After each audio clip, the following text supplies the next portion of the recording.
County. And Jim Rosapepe is a former ambassador to Romania. He served on the Board of Regents of the University System of Maryland, which brings me to my first question. Tuition.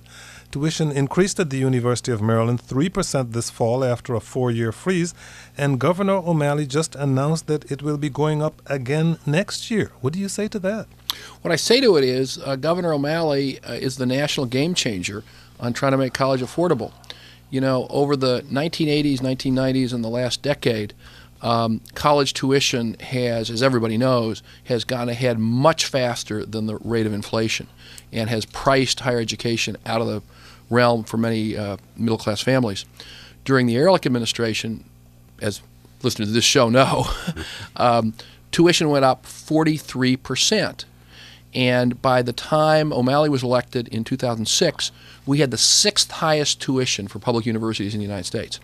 With the tuition freeze that Governor O'Malley proposed that the legislature supported, we have now brought ourselves down into the middle ranges, probably in the low 20s in terms of ranking of college tuition. And Governor O'Malley proposed, and we supported, limiting the increase for this fall to 3%.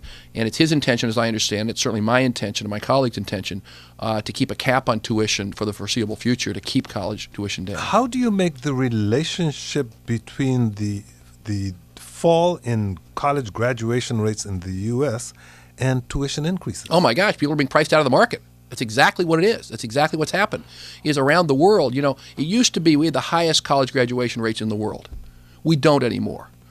Right now, among the whole population, Russia's ahead of us, Canada's ahead of us, Israel's ahead of us. But most importantly, among people aged 25 to 34, we rank 10th in the world now in college graduation rates. And it's fundamentally because, there are many reasons, but the most important reason is over the last 30 years, since the Reagan Revolution, we've essentially been privatizing public higher education by shifting the costs from the government, from the public, to the parents and to the families. I saw this when I was on the Board of Regents. When those big tuition increases went into effect 5 and 6 years ago, we had thousands of kids just dropping out of school.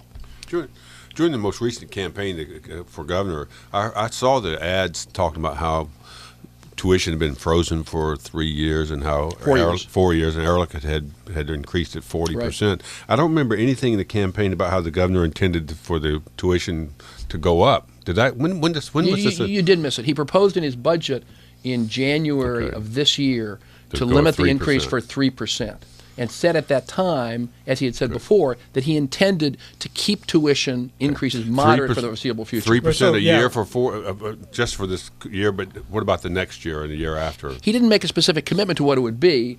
At that time, he had a budget that said 3%. But what he said was, and he said to me privately, he says to everybody publicly, is his goal is to make college education increasingly affordable by keeping these caps on tuition. If you have questions or comments for Jim Rosapepe,